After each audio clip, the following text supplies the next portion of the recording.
And what's up, everybody? Welcome back to Juice Opinions. Almost gonna title this Juice Rant, but I figured why change. So let's go right in. So first, I want to bring you guys back, tell a little story. 2013,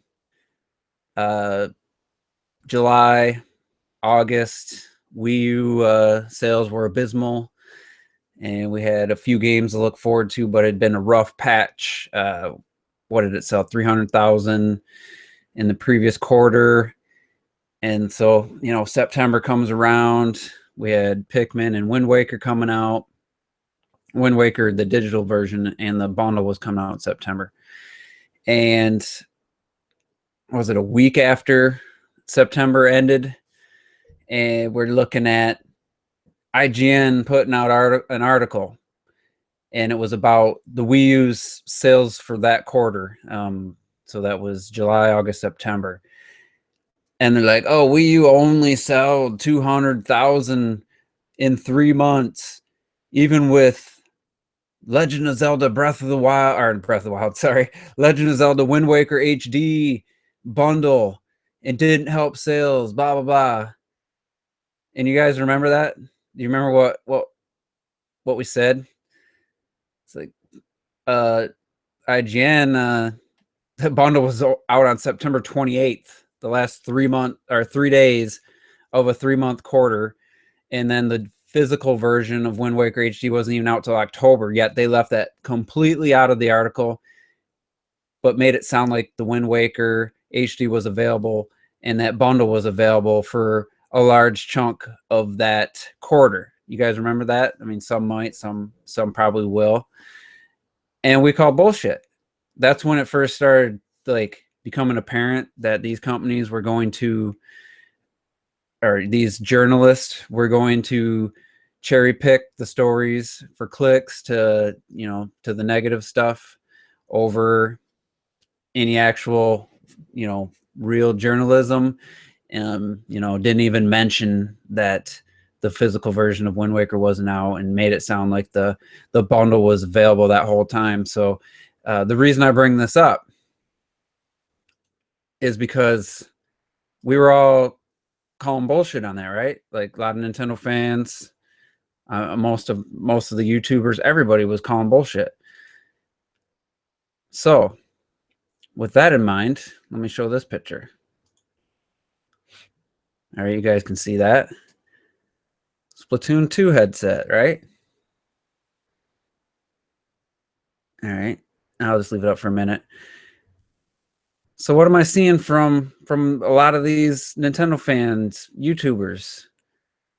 I'm seeing and hearing them talk about this right here, this clusterfuck of wired headset, third-party headset. I think Mizati is the only one I hear talking about the other alternatives to this, just connecting straight to your phone. The price, $20 for a whole year. The NES games that you can play, as long as you have that membership, you'll have access to all the games they have added online functionality to. But no one's mentioning that stuff. They're just so focused. I think people are getting caught up on this headset that they're pulling an IGN. They're not talking about the $20 a year, a third the price of the competitors. They're not talking about how you can just take this phone and Bluetooth a headset and then use your TV's audio. Like, none of those options are being mentioned. I got Ms. T, he's my boy. He's on the podcast, but he acknowledged those other things as well, when he was also bashing this headset. So what is this headset? Like I said in my last video, it's a wired headset. It's a budget headset, whatever. It's stupid. I'm not going to buy it. I don't need to buy it. Like I showed, my headset that I already have will work the same way. But people are getting so caught up on this. But what isn't this photo representing? It's not representing an official announcement from Nintendo. It's not representing details about Nintendo's online plans, including the app. It's not showing you how the app's going to work. So why are people acting like that stupid picture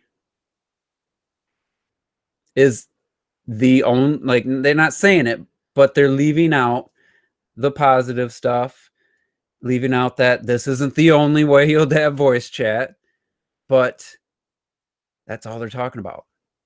I saw this headset. Oh yeah, it looks shitty. I have something just like it. I moved on. Like the next day, I was done thinking about this, but people still, they're still hung up on it. Don't be IGN. Be better than IGN. Look at also some of the good stuff we knew. $20 a year. To me, that's great. I wasn't looking forward to having to pay for online. And you won't even have to pay till sometime in 2018. So all this stuff, it's free. So you get to test it before you have to put any money down. But no one's talking about that stuff. They're just so focused on that headset. And the narrative, because of it, is like, this is the only option. I mean, it's just stupid. I just don't get it. So like I said, that headset's not, Nintendo hasn't officially discussed it. They haven't shown us the app. They haven't showed us how everything's going to work. And like I said last week, you can be mad about that. That's fine. If you think Nintendo should have let us know by now, I'm right there with you. But don't take that third-party budget headset, wired headset, and run with that like that. That's the only thing. And then I'll talk Leveled Head. He made a video, and he was absolutely right. There's no reason Nintendo's online shouldn't be great. There's no excuse for it at this point. Nintendo online should be great. But what he didn't say, and what a lot of people don't say, is that it might be. Like, we don't know. So you keep getting put into these categories. And Level did this. Everyone else I've seen doing it, do basically the same thing. You either see that wired headset and you got to be mad, and you just got to assume everything's bad and just, nope, this isn't going to work. Let's speak up. This is bad. And to them, you're either that or you're fine with it, making excuses for it.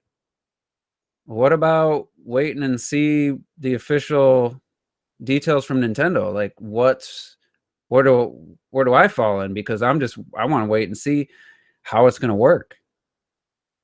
Like, why do I have to choose based off a third-party headset, a wired headset? Why do I have to decide how the online is going to be already? Like, I'm not paying anything now. They haven't detailed it. Yes, they should have. Be mad about that. But I can't say one way or the other. Like, I can't honestly look into this camera and have a decision about Nintendo's online on the Switch without knowing what it is or how it's going to work, how the app's going to work. I just can't do it. So I'm just a wait and see type of guy. And I feel like that's not acceptable to some of these people. I don't know why. It's, we get to test it for free for the rest of this year, and probably, I would say, I'm thinking into at least the first 3 months of next year. Let's test it. Let's use it first. But, they're, like Level said, that maybe they delayed it to make sure they got it right, and that might be true. It could be also that, they didn't realize there's all these smartphones out there. It has to work with all these different ones. I mean, they had all these other these mobile games out. DNA helped them with that, and I didn't know of any major issues with compatibility. But there's a lot of factors. With some people have really old smartphones. I know a guy still has the HTC One, and it barely works. That's Steel Fox. And I know people that have the latest and greatest all the time. So I mean, there could be issues there. But I'm sorry. I'm just, to my audience, don't let someone try to make you feel bad because you're not protesting at this point. There's nothing wrong with waiting to see the actual thing before you decide if it's good or bad. And I'm sorry. That's what I mean. I'm not sorry. That's just the way I'm going to approach this. Now, when I see it laid out, I'll just say, hey, all right, I'll judge it based on that. Maybe still need to have used it to fully know. And then I'll be like, yeah, it's good, or yeah, it sucks. That's the thing. And then the other part of this, like I said, Level was right. There's no excuse for Nintendo not to have good online on the Switch. But what's your definition of good online? I think for each person, that's going to be a different answer. For me, for that $20, the biggest thing I care about is not getting communication errors all the time. Be able to just play it and have it work and have it be a good connection. For $20 a year, if I don't have a single communication error, or maybe just once in a great while, that's good online to me. But they also mentioned the app, which I can't really comment on because I haven't seen it. That will be your friend invites. That'll be your group lobbies and messages and all that, which is what I asked for. I asked for them to use a phone long before it was ever announced. I don't want to type messages on a damn D-pad and controller. You know, I didn't ever wanted to do that. So being able to message people, for me, that's good online. There's also going to be voice chat. Can't judge that till I use it. But and I said this to the guys in my podcast, like in just a private chat. And Rob of Rule 2, he fell on a completely opposite spectrum of me. But for me, I don't have my little headset here, but plug my headset into a controller or plugging it into my phone makes zero difference to me. It's like, yeah, there'd be pluses and minuses to both. There'd be pros and cons to both. But to me, it doesn't matter what my mic's plugged into. It could be, I've been playing for the last 4 years with a mic hooked into a laptop, doing Google Hangouts while playing Smash Brothers and stuff, and it's fine. Like, but I'm not paying for that. So, but like I said, all I want for my money is no communication errors and being able to message my friends easily and do game invites. Like, to me, that's good. Like, that's worth $20 a year. So maybe for you, that's not worth $20 a year. So it's going to be per each person. And again, don't let somebody else make you feel bad if you're not mad about the online once it comes out, once you use it. And, you know, some people aren't going to like it. Some people are. Other people are going to be, it's okay. And there's nothing wrong with that. There's nothing wrong with having a different opinion. So what are my expectations for it? I think it's going to be fine, but that's all I can say. And this is actually the last time I'm going to talk about Nintendo's online until they actually detail it for us, show us how it's going to work and all that. But I'm just happy it's only going to be 20 whenever I have to pay for it, and we get to try it for free for, I'm going to guess, almost the next 9 months probably. So I'm just going to, that's how I'm going to look at it. If you think there's got to be either black or white, so there's only two types of people, I don't know what to tell you. I'm in the middle. I'm going to wait and see, and I don't think there's anything wrong with that. I'm not ready to crucify them based on a third-party headset. So, all right, next thing I want to talk about, and who was it that brought this? Muhammad, Mr. Xbox there, but the Pokemon Direct. I don't care about Pokemon. I don't get excited for Pokemon Directs, and I don't really care. I don't get excited for them, but I don't get mad about them. So what do I think of a Pokemon Direct? The last one, what I think of all of them. Don't really care. But the Pokken Fighter Deluxe Edition, I definitely want to comment on. And I'm glad this came in a Pokemon announcement. It wasn't part of E3, even though the tournament's going to be part of E3. I didn't buy Pokken Tournament on the Wii U.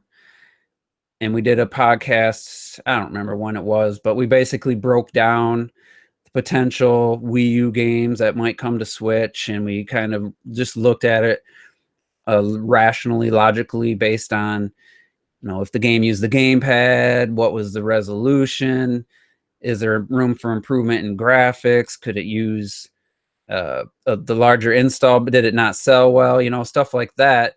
And Pokken Tournament was pretty high on our list of games that probably make the most sense. I'm not going to buy the deluxe. I didn't buy the original, but I am a little concerned now. In the first 6 months of the Switch, we have two Nintendo, even though Pokken was co-developed with Namco, or was it Namco? I think it was. Correct me if I'm wrong. And the Pokemon company is kind of they're part of Nintendo, but they also kind of beat to their own drum. Pokken Tournament on Wii U sold what, 1.5 million, 1.25 million, something like that. Wasn't bad, but like didn't use the gamepad, had some room for improvement in graphics and stuff. So we said, you know, it makes sense, but just like then, like after the Mario Kart 8 stuff, I said any one game on its own doesn't bother me at all. And that's how we were looking at these, one game at a time. So now we got two basically Nintendo games that were Wii U games coming to the Switch in the first 6 months. And I just want to say, for all the people like making these lists of all these games, indie games to me don't even factor, because an indie studio, an indie company, their main goal is to get their game on as many systems as possible. Their multi-plats, other than Fast Racing Neo, was only on the Wii U, and Fast RMX is now only on the Switch. But indie games like Shovel Knight, like Axiom Verge, that's their business model, is to get their game on as many systems as possible. I never criticized Sony for getting indie games that were on other systems. You know, to me, it's a totally non-issue, but I see people making their lists and they're including all these indie games. To me, the only games I really count are the major titles. Even Minecraft, like, to me, that's not, that was on Wii U, but it's on everything. That was started as an indie company and an indie game, but it's become so much more now. I don't count that. Like, if that showed up on the PS5, Xbox, whatever, I'm not gonna like, oh, that's a last gen game. No, Minecraft is its own thing. So really, if I'm looking at it for this, the Switch having old Wii U games, you got Lego City Undercover, Skylanders, Imaginators, whatever last year's was, even though that one's also on everything. Mario Kart 8 Deluxe, Pokken Tournament Deluxe now, and Zelda. It's a different situation. Released simultaneously on Wii U and PS4, Switch, just like Persona 5 released simultaneously on PS3, PS4. You're not like, oh, that's a PlayStation 3 game, another PlayStation 3 game. So really, there's not a ton. But now that Pokken's there, I was kind of thinking Smash might be the only other one. It's starting to get like, okay, Nintendo, I'm a little concerned. Yeah, Mario Kart 8 Deluxe, I was part of the problem. I bought it. Still to this day, glad I have it. Every time my best friend comes over, he wants to play Mario Kart. And it's just nice to be able to play on the Switch and not have to like get out the Wii U and get that set up. So I don't regret that at all, but part of the problem, you see the sales numbers, it did like 1.2 million in the first 2 days worldwide, is that sent the message that, oh yeah, these are good, but you know, I don't want to keep sending that message. Pokken Tournament didn't interest me on the Wii U, doesn't interest me on the Switch, but I don't want to see this keep happening. So really, for me, Smash Brothers was, I think, the one that made the most sense for Nintendo, just because, not because of the graphics, you can't really, it's 1080p 60 already. It didn't use the gamepad. It sold really well, but it's an online community. It's a game that's everlasting. People still play it constantly. It's one of their more popular franchises. And what can they do with Smash 5? How much more can they improve? And we just like take all the DLC, take the 3DS and the Wii U version, put it all in one. You know, that's pretty offensive to me and to the group on the Juices Loose. That one I'll buy. If they want to make Smash 5 and make it come out 2 years from now, that's cool too. But what's Smash 5 going to do on that Smash 4 didn't already like perfect? So for me, Pokken Tournament's non-offensive. Very likely not going to buy it. I mean, it's very unlikely that I'll get it unless it just turned out to be really, you know, awesome and people love it, and you know, everyone else on the podcast, so like everybody I know gets it, I guess, maybe depending on price. But it's non-offensive, but I don't want to keep seeing this happen more. So I'll give them Smash Brothers, and that's it. Like, the good thing is we got Splatoon 2 instead of Splatoon remastered, getting Xenoblade Chronicles 2 instead of Xenoblade Chronicles X remastered, and get Mario Odyssey instead of 3D World Deluxe. I don't think Mario Maker's ever going to come, and there's really not, Yoshi's Woolly World. They just put out on a 3DS. I don't see that coming. There's really no other games I see them, Nintendo themselves, doing, so I'm not too worried. But like, don't give me Bayonetta 2 Deluxe. Give me Bayonetta 3. Like, I don't want to see much more of this. So they're getting to the tipping point. I'll give them Smash just because of the reasons I said, but let's not have any more. Once this first 6 months is over, and like John Shaw saying in the chat, 5 brand new games in 1 year, not even in the first 9 months. It's pretty damn good when you're talking new IP in ARMS, which I freaking love. I have almost 8 hours on that Global Test Punch. Absolutely love that game. Getting Splatoon 2, getting Mario Odyssey, Fire Emblem Warriors, Xenoblade Chronicles 2 if it makes it out. And then some indie games like Runner 3. I don't know when that's scheduled. And what was the other? SteamWorld Dig 2, sequels instead of bringing out the remastered deluxe edition. So, I'm pretty happy with those new games. I currently am in a bit of a funk. I haven't really gamed a ton because I've been binge watching the sci-fi show Face Off. The first 6 seasons I never saw, so I binge watched seasons 1 through 6 in the last couple weeks. I haven't played a ton of gaming, but other than Mario Kart couch co-op with my buddy. So I'm ready. I'm ready for ARMS next week. The reviews, I think the Metacritic was like 78, which I have almost 8 hours in that game, and I can tell you for me, it's definitely not a 78. It's closer to an 88, 89, 90 for me. Absolutely love the game, except for that 20-minute period where I was playing against this douchebag who just dashed and didn't even throw punches hardly. But I'm super excited. And once that game, Splatoon 2 is going to be here just like that.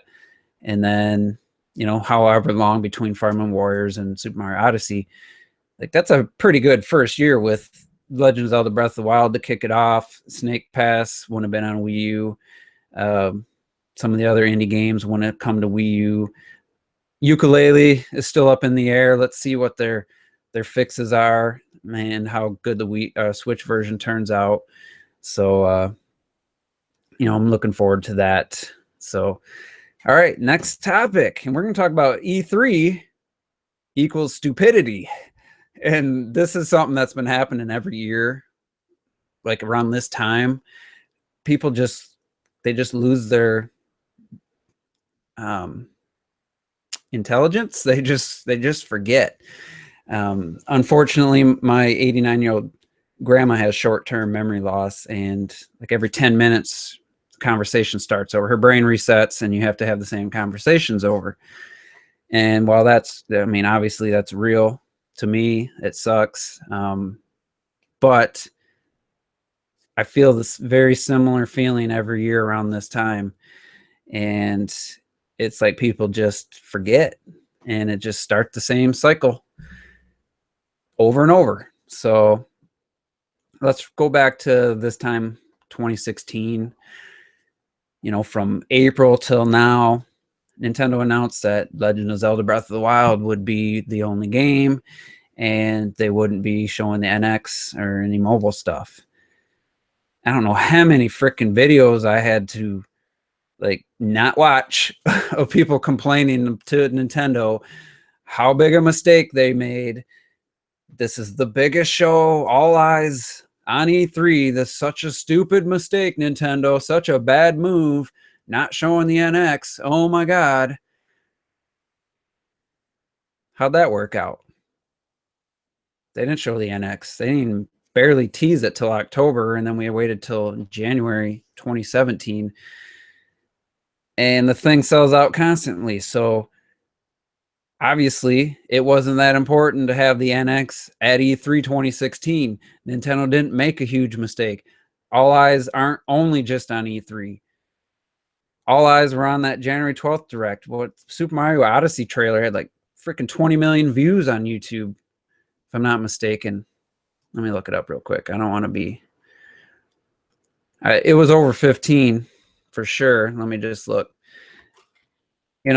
So my point is that I'm getting to is everyone again is putting everything on E3 this year.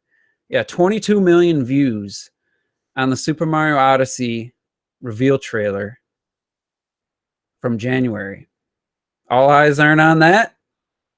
I see a lot of eyes watch on that damn trailer. So we need to give up this old school mentality that E3 is the only place people get their information. It's do or die. You have to show your stuff. Yeah, you should have a good E3. Last year, Nintendo stole the show with one game. This year, I expect a great show again. But to say that this is the be-all, end-all, if you don't show everything at this E3, when all eyes on gaming is all the time. Nintendo or Sony, Microsoft, anytime they announce something, IGN reports on it, depending on how good a news it is, all eyes are on it. Like, it's not only at E3. And I got to bring up something that happened today on Twitter. Player Essence OJ replied to somebody who was saying that somebody was talking about how if they don't have, Nintendo doesn't have to show everything for the whatever future at this E3. Like, not everything has to be shown. They can show it in a direct. They can show it at another event, like the January 12th event.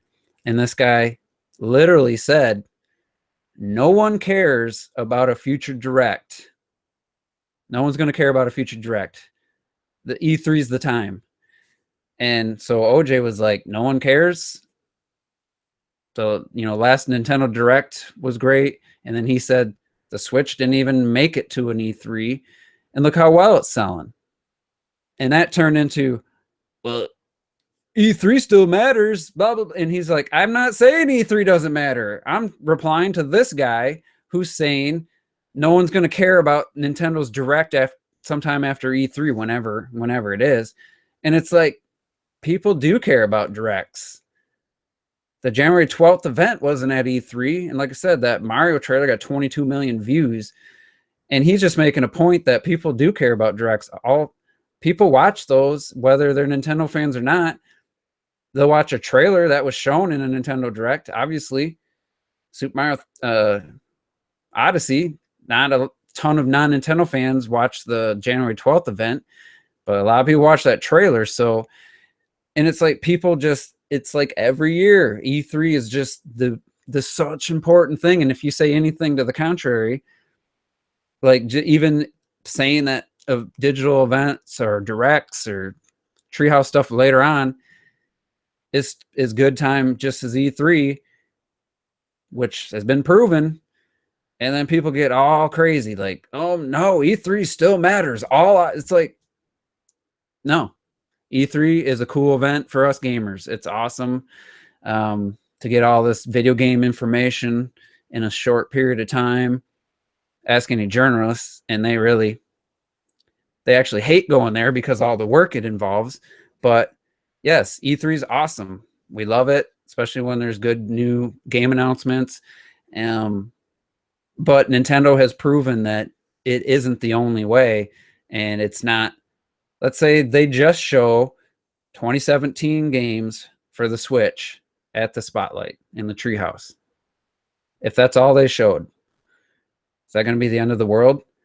They already can't keep the Switches in stock. They already can't meet the demand.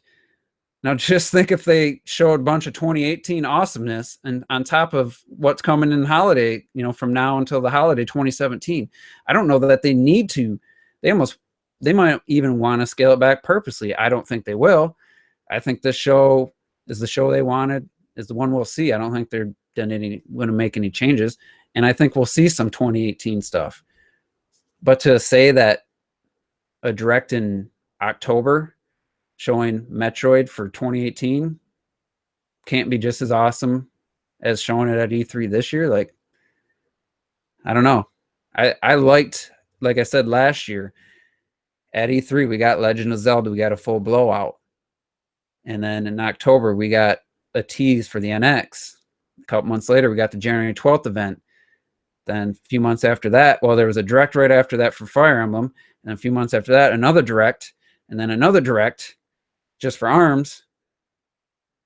I like it that way. So yeah, have an awesome spotlight show, blow out Super Mario Odyssey, Fire Emblem Warriors, Xenoblade Chronicles 2. But you don't have to, really. Don't even have to show 2018 games. I mean, I'd love to see that a Metroid's coming. I mean, don't get me wrong. I'm not going to be mad if they do. I'm just saying if they don't, they have directs, and that's been proven to work. So I just don't know why people freak out anytime somebody says that E3 isn't the only thing. You know, there's other shows. There's Tokyo Game Show. There's Gamescom. And, you know, it's just the way it is. Even Sony does the PlayStation experience now.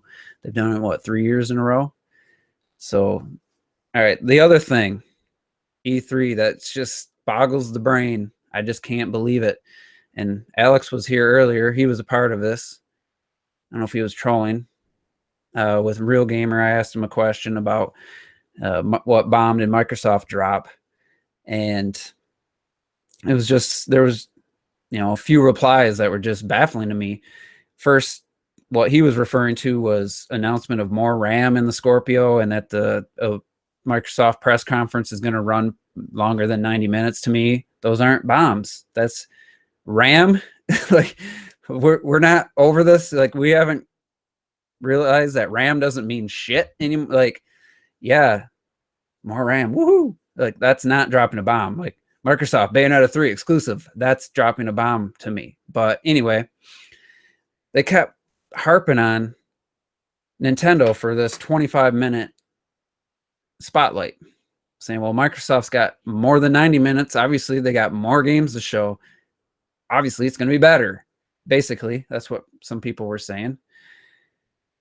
And I'm just like, okay, let's, just like I said earlier about the IGN effect, let's only focus on one thing and leave out other stuff. Let's just forget 3 major tournaments, invitationals for ARMS, Splatoon 2, and Pokken Tournament. Let's just forget that, because who cares about that? Who cares about seeing people play games? I know, Alex, you didn't say that. Somebody else said that part. I just know you were involved in that conversation.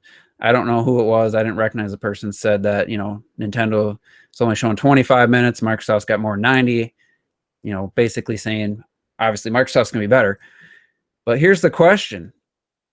When all's said and done, at the end of the week, next week, which of the 3 companies is going to have shown more gameplay of games?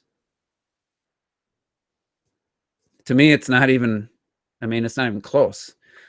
Let's just ignore the Treehouse. Let's just ignore 10 plus hours of actual gameplay, people playing games, non-scripted, of Super Mario Odyssey, Fire Emblem Warriors, maybe Xenoblade Chronicles 2.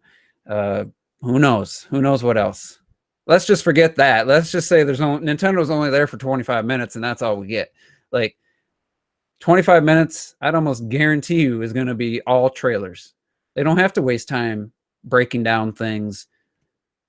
When Microsoft's 90 minutes or Sony's 1 hour last year, they had games go for 10, 15 minutes at a time.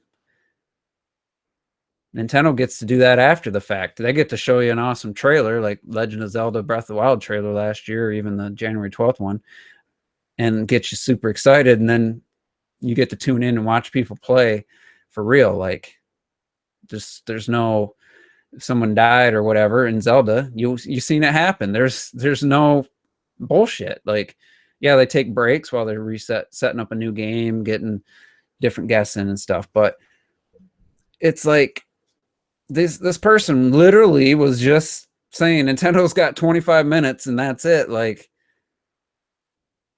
this is what, year 4 of the Treehouse? Like, yeah, if you're not a Nintendo fan, and I know that not everybody loves the Treehouse people's like personalities and stuff, but I can put that off to the side and watch them play Super Mario Odyssey, and hopefully, I expect to be in awe of watching them play this return to the Super Mario 64 style Mario game.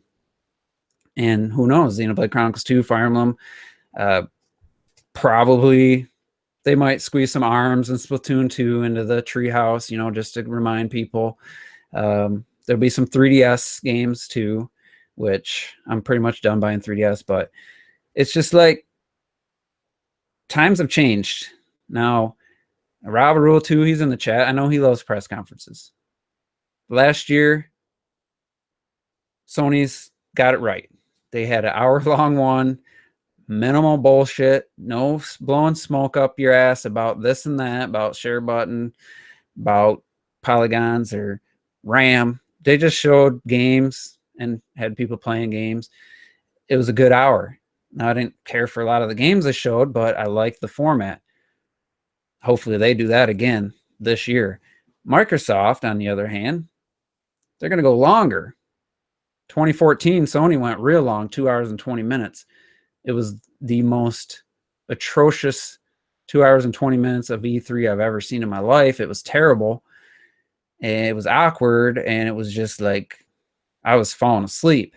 So hopefully Microsoft, because they're going to reveal the Xbox One Elite, that's what I'm predicting it's going to be called, and hopefully have some games. I don't know. We really don't know. They've really been keeping a tight lip. If they have surprise games and new games to show, they've done a really good job of keeping it secret. But here's what my proper or realistic expectations are. At least 30 minutes combined of them trying to tell you why 4K gaming is important, why this amount of RAM is important. Like, that kind of stuff has me worried. Now, if the rumored price, you know, the Switch was rumored at $250, so I don't believe the rumored price. I think it's gonna be $500, even if it was $400. Yeah, that's cool. But the day you said there was no exclusives, the day I didn't care. I don't care if the Scorpio's $200. It doesn't have any interest in me. For me, it has no appeal. It doesn't have exclusive games that I can't play on my PC that I already put money into last year, and that's 5+ teraflop GPU.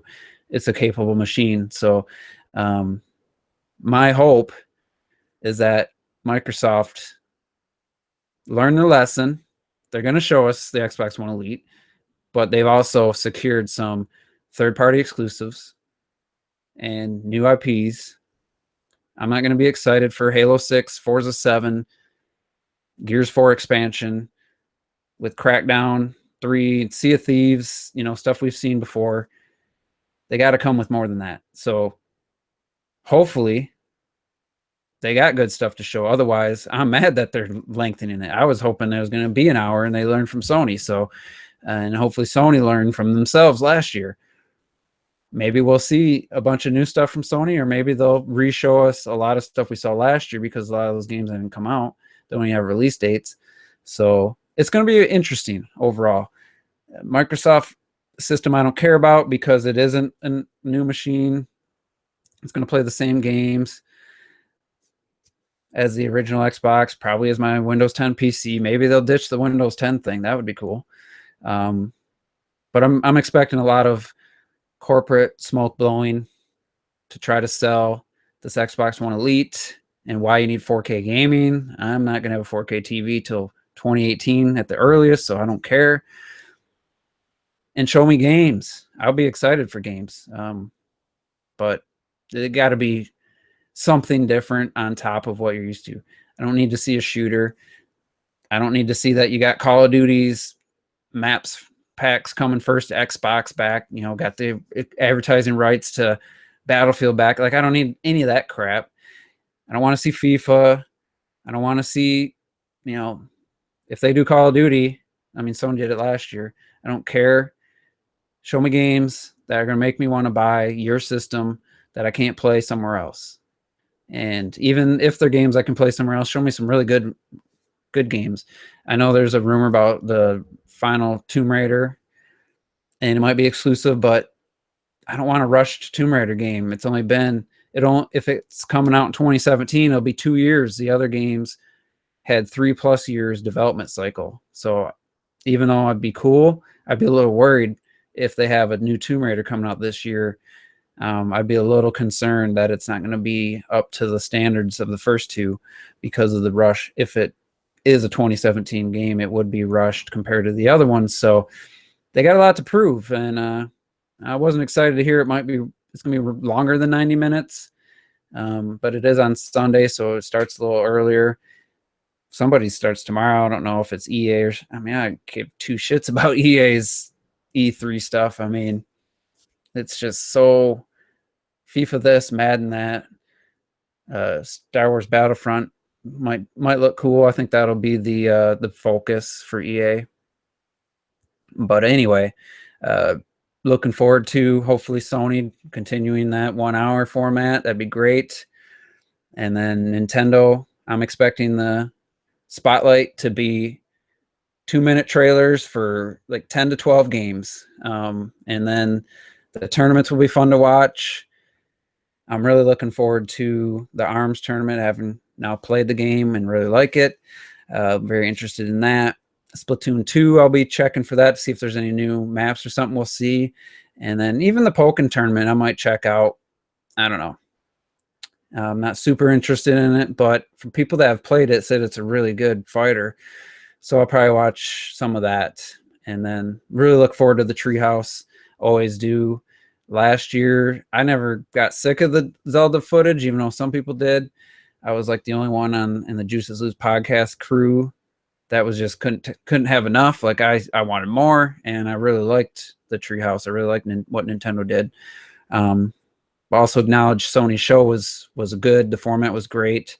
Just a lot of the games didn't excite me, like Days Gone and God of War, Resident Evil 7. Even though now I have bought the game and it's a way better game than that first thing we saw.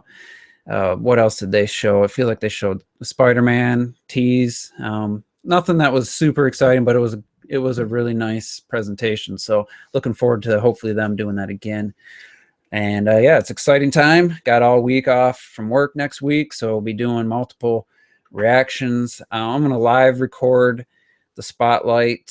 I'm not going to have it. It's going to be private. I'm going to record my reaction and then upload it later with the video of the Spotlight. And so look forward to that. And I'm just excited. Expectations are more moderate than past years. I'm expecting a few surprises from Nintendo, but I think it's going to be pretty safe bet on it being mostly 2017 games that we've already know about. And but seeing, Mario Odyssey, seeing new stuff, that's exciting. And Fire Emblem Warriors has big potential to be an awesome game. Hopefully they don't ruin it with DLC and season passes. We'll see. And maybe Nintendo maybe they'll detail the online. I don't know. We'll find out. Just an exciting time. So anyway, thanks for everybody for tuning in. I know, these live events on Fridays do a lot better right before something big happens. So it was great to have this many people jumping in. The live chat's been very active. I try not to read it and get distracted. Sometimes I do, and I get totally off, like my mind, lose track of what I was talking about. And I'm like, oh shit. I hate when that happens. So I try not to read the live chat too much, but appreciate everybody for tuning in. And like I said, you won't hear me talking about Nintendo's online again ever until they detail it and explain it. And then after that, it'll be once I get to use it, and then I can really tell you how I feel about it. So that's going to be it for this one. Look forward to Monday. We'll be doing kind of a reactions to Microsoft, EA, all the news from the weekend. Rule 2 will be back on that. I'm not sure what time we're going to do it. Maybe 7 p.m. I forget. Or Sony's is in the afternoon too on Monday, I think. So maybe even after that, maybe we'll wait, do them both at the same time. But yeah, it's going to be exciting. It's going to be fun. So tune in, stay tuned to Terminator Juice's channel. That's my channel. I don't know why I said that in third person, but anyway, appreciate you guys. And we'll see you next time.